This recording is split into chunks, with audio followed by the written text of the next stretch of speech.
So, andito ngayon si Rene. Wala tayong ibang gagawin kundi guluhin siya kasi mag-workout siya. Ngayon yung first day na workout niya. Eh, hindi ako mag-workout. So, para fair, guguluhin natin siya. Workout ka na! Workout! Ay! Yung bagay ilalagay ko tayo. sa camera. Hot ng chocolate! Sir, this is Coach Mav. Yes, sir. Yes, sir. Alright, sir. Thank you. So, may nag-i-inquire. Gusto niya enroll yung dalawang anak niya. And malapit na mag-summer, guys. It's all year round training. Hindi lang tuwing summer. So, kung gusto niya mag-train with us, inquire lang kayo dun sa number na ipopost ko sa baba.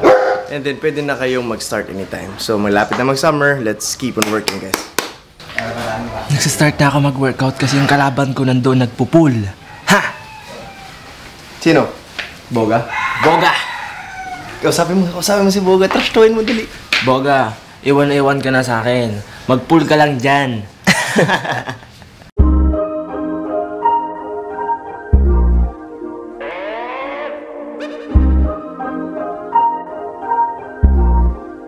Hi guys, Rene pala to. So, nag-workout ako ngayon. So, di ako makapag-focus kasi si Coach Pab nang gugulo dito. Ginugulo niya ako.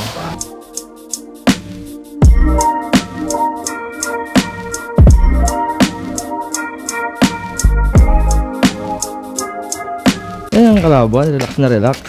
Siyempre, hindi na kita kailangan paggandaan. Yan naman ngayon, nag-aaway na naman kayong dalawa. Hello, yes, your name is? Sir, this is Coach Mav, sir.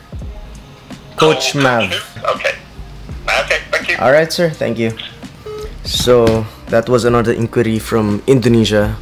And yung mga nakarang araw, I've been receiving lots of calls from different countries like States, Canada, Saudi Arabia, and dami dyan Filipinos who are gonna come back dito sa Philippines and then who wanna train with us. It's really summertime.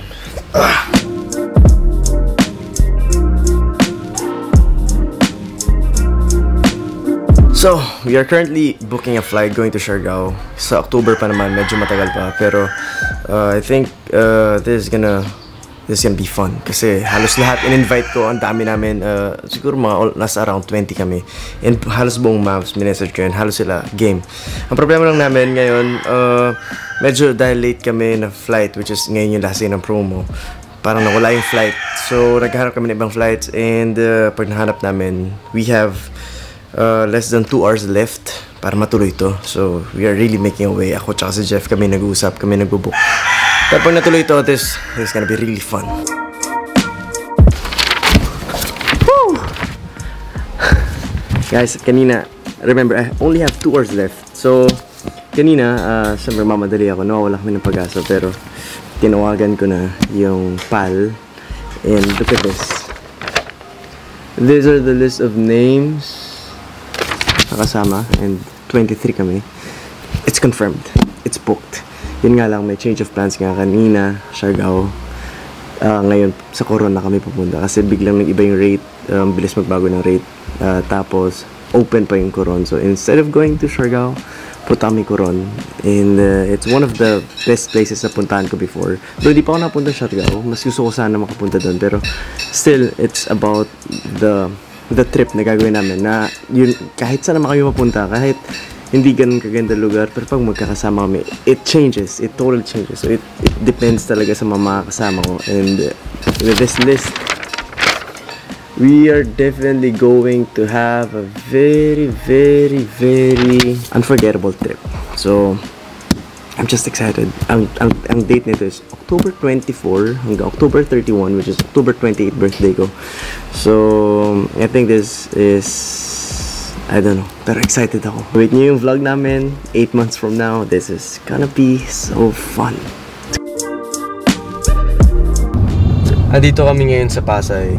Mamamalengke kami. Kasama ko si Boga, kami dalawa lang. Natigil kami ng 1 week sa Paris. Di kami napagbenta. Kasi for 1 week, ang dami kong ginawa. Yung focus ko sa training namin ng 3 AM. Yung pagod syempre everyday. Tapos yung mga vlogs. And yung mga ibang bagay ko pa na inumpisahan ko gawin. So naapektuhan talaga itong pamamalengke ko. Pero it's something na hindi ko tatalikuran or aatrasan. Kasi meron talaga akong plano dito sa business na to na gusto kong ma-achieve in a few months. And my only advice sa inyo guys is it's okay to stop sometimes, or it's okay to slow down sometimes. Wala namang problema yun. Just don't stop or just don't quit. It's okay to sometimes feel that you are tired. It's okay to rest. Pero don't literally quit on that something that you are doing just because hindi ka na nasanay or nawala yung momentum mo. Just try to bounce back again. And once you get your momentum back, definitely uumpisa umalit siya. Kasi most of the time may nauumpisahan naman tayo or may nauumpisahan kayo, pero may change na nangyayari that will cause you to stop for a while. And then pag pwede mo na ulit gawin, wala na yung gana mo or wala na yung drive mo to do it again, ang advice ko sa inyo is do it again. Kung training man yon, kung workout nyo, or kung ano man business nyo, just bounce back from those days na nahinto kayo, kasi it will bring you more success if you will understand that. Sige dito, sige mag-park sa Pasay. Alright, we're good. So yun, it's part of being consistent. It's part of yun nga, consistency. Consistency doesn't mean na to the point na talagang all throughout the journey hindi ka ma-stop, hindi ka matitigil. Pero part of consistency is when those times come na na-stop ka or natigil ka, being able to bounce back, being able to do it again. And hanapin yung momentum, yung drive mo like how you were doing it before. So ngayon, mamamalengke na kami. Medyo late na, and after this one, balik namin sa bahay. In a few hours, punta na ang Perpetual, mag-train kami.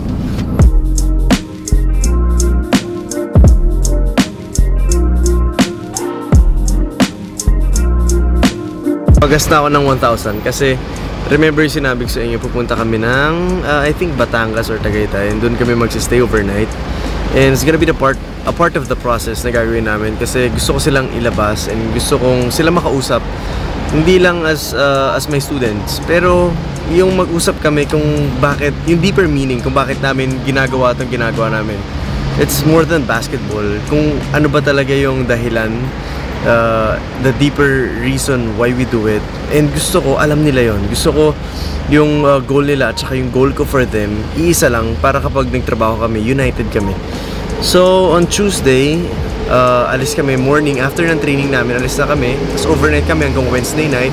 So it's gonna be two full days of fun. And outside of basketball muna, yung magkikwentuhan muna kami and just talk about things outside basketball. And mapag-meetingan namin yung mga future trainings namin, mapag-meetingan namin yung mga future plans namin. So this is very important. Itong labas namin is not just to go out, pero to strengthen whatever it is that we have, para mas umabot kami sa longer journey. And masaya ako na meron akong chance na ipakita sa inyo yung ginagawa namin, yung proseso, pure raw process, not only inside the court pero outside of the court. So andito na tayo sa bahay, pa-park lang tayo. Uy! Uy! Ang ginagawa mo dyan?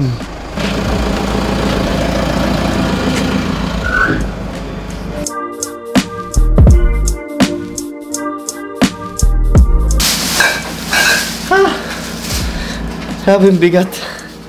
Ito po.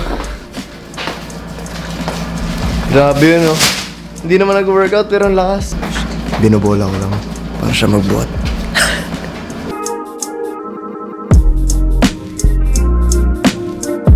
So ito lahat ng binili namin. Bigas, mga toyo, mga harina, gulay. And then dito namin na-stop sa ref na to, and then here yung mga laman. Napagod. Everything's gonna be worth it. Normal lang. Diyan na ba si Josh? Si Josh ba to? Josh? Aras ka dumating? 12, coach. Bakit 12? Natulog ka na. Grabe, pagtas mo malengke, mag-edit na. Ganon ka ba ka-dedicated? Oo, coach. Para sa pangarap. Para sa pangarap.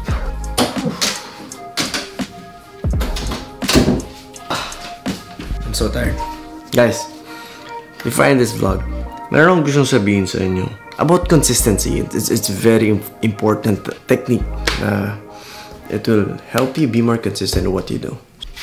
Isa sa pinakamalaking problema ng karamihan kung bakit hindi sila talaga naging consistent in what they do is because when they plan things, when they plan their schedule, or when they plan whatever it is, it's too perfect. It's a straight line. And kapag ganun yung vision mo, you look at things with a very straight line, too perfect schedule. If you miss one schedule, may days na hindi ka nakapag-train or hindi ka nakapag-work or kung ano man yung kailangan mong gawin, it will most probably affect everything and it will cause you to stop. Kasi feeling mo, hindi mo na nasunod yung schedule mo eh. Feeling mo, hindi na ganun ka-perfect yung gagawin mo. And it will not help you. It will ruin everything. Alright guys, second reason why you don't become consistent is the lack of ability to see the negative things that will happen ahead of time. Na makita mo ahead of time yung mga bagay that would really affect yung schedule na ginawa mo, yung plano na gusto mo. And if you fail to do so, kapag nangyari yung change na yun at hindi ka ready for that change or hindi ka ready dun sa mga situations na might really affect you, kasi yun nga, you look at things with a very perfect vision, straight line. Kapag may nagbago ng konti, you will think that your work will not be that effective anymore, not unlike kung nasunod mo talaga yung schedule mo. So, you should also see the problems ahead of time. You should also see those things before pa siya mangyari, para kahit mangyari siya, hindi siya magkukos para mawalan ka ng gana and hindi siya magiging dahilan para tumigil ka. Alright, so I have an illustration na gusto ko ipakita ko sa inyo para mas mabigay ko ng mas maayos yung gusto ko sabihin. And I'm gonna show you this one. Alright guys, here's what I want you to see. For example, this is you, this is your goal, and yung vision mo is this one, the straight line. Let's say ito yung plano mo ng oras ng tulog mo, oras ng gising mo, oras ng training mo, or pagkain na dapat mo kainin for the day. So, pag sobrang straight yung plano mo, you are not actually ready for the changes that might happen here, here, or here. And most of the time, pag nangyari yung change na yon, hindi ka ready, it will be a very big cause for you to stop or for you to quit. It's because you're not ready for those kinds of moments. Masyadong straight yung vision mo, masyadong straight yung journey na akala mong yun yung mangyayari sa'yo. So, and it will be a really, really big problem dun sa journey nila. Kasi I see lots of people who wants to work out, start working out, who want to start a business, or anything na gusto nila umpisan. Makikita mo sila, they're very excited at first, ready to go all out at first, habang nasusunod yung mga plano nila, yung schedule nila. Pero once may change na nangyari, for example, biglang may lakad yung family, hindi nakapag-workout for the day, most probably the next day will be affected. And dahil hindi na nasunod yung schedule, most of the time, it becomes the reason why they stop. Yung change na nangyari along the way, most of the time, it becomes the reason kung bakit nagsistop sila. Sasabihin, bukas na lang kasi anong oras na. For example, we wanna train 6 PM tapos hindi mo nagawa. Most of the time, yung reason bukas na lang kasi anong oras na din, bukas talaga, all out ako. Or for example, Friday hindi mo nagawa or Saturday hindi mo nagawa. Sa Monday na lang kasi bukas family day or bukas ganito, bukas ganyan. Most of the time, it becomes excuse. Yung change na yun. Without even knowing na yung change na nangyayari sa atin is most of the time uncontrollable. It's out of our control. Hindi natin alam kung kailan siya mangyayari. And mga bagay na hindi natin pwedeng tanggihan. Mga bagay na hindi natin pwedeng hindihan. Pero if you already saw those things before they happen, most probably, kahit mangyari yun, it will not affect your journey. It will not affect your plans. Kasi alam mong mangyayari at mangyayari yun. And you have to be able to accept those things. Kasi there's only one thing that is constant in our lives. It's the change that happens to us every single day. And most of the changes out of our control. Hindi natin alam kung kailan mangyayari and hindi natin pwede tanggihan. So, if there will always be change, tapos every change na mangyayari isa-serve natin as an excuse, most probably hindi natin makukuha yung gusto natin. It's because hindi naman matatapos yung changes na yun. Hindi naman matatapos na may problema ka. As human beings, problems will never stop. As human beings, the changes that happens to us will never stop. Might be continuous yung training mo for a week, then next week may biglang mangyari. Gusto ko lang sabihin sa inyo, if you want to be consistent, don't expect that your plan will work 100%. Don't expect that your your vision will be a straight line. And alam ko namang alam nyo to. Nakita nyo naman yung mga videos sa YouTube that journey is not a straight line. Pero the problem is, ano yung technique para maging consistent ka? The technique that I want to share to you is, you have to be able to visualize the problem before it happens. You have to be able to visualize the change that might happen along the way. In that way, kung alam mo nang pwedeng mangyari sa akin to, pag nangyari yon, ready ka, and it will not be an excuse for you to stop. Most probably, tutuloy ka pa rin. Guys, every day, there are changes in our lives na hindi mo makokontrol talaga. Paulit-ulit lang ako. It's because I want you to really understand what I'm trying to tell you. So, kaya ako ito naisip i-share sa inyo kasi, yun nga, yung Paris nga, natigil kami 1 week. So, before ako nag-start ng business na to, alam kong may mga ganong pagkakataon and nilagay ko na siya dun sa plano ko. It's part of the journey. It's part of the process. It's part of being successful. Yung mga times na bigla ka nagsislow down or biglang ilang days kang hindi nakaka-train or kailangan gawin yung gusto mo.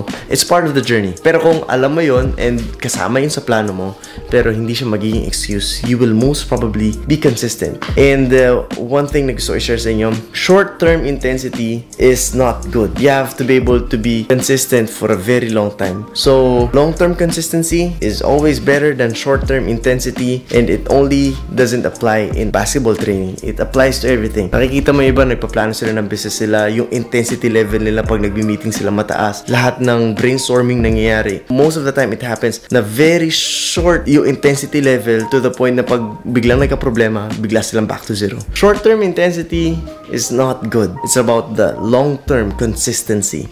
And being able to accept the problems, being able to accept yung mga bagay that would make you stop along the way, and nire-ready mo na yung sarili mo, will really help you in a very, very long way along your journey. So guys, yun lang gusto ko sabihin sa inyo. You have to really see the problem before it happens. Visualize the things that will make you stop before it happens. And in that way, those changes in your lives will not affect your journey, will not affect your dream, will not affect your goal. Kasi you're always ready for those things. And naiintindihan mo that it's not gonna be a straight line. For me, a zigzag line is my straight line. Kaya kahit ano nangyayari, kahit napupuyat ka, or biglang may lakad, or biglang may change, you stay committed because you know that you're gonna be consistent for a very, very, very long term. Guys, one last pakita ko ulit sa ito. So it means that in our lives, sa journey natin, this straight line is not the perfect line. This is the perfect line na gusto ko ma-visualize mo. Zigzag line in our lives is a perfect line. Straight line is a kind of line that will stop you from achieving your dreams. I-ready mo yung sarili mo doon sa zigzag line na yun. Doon mo iplano yung journey mo. Doon mo iplano yung oras na gising mo. Doon mo iplano yung kain mo. Doon mo iplano yung tulog mo. Doon mo iplano yung training mo. Because if you are ready to go roller coaster in your life, nothing can stop you. Guys, that's the technique of being consistent for a very long term. This is Coach Mav. I'm gonna sleep and I'm gonna see you again. Don't forget to take down notes. God bless, guys.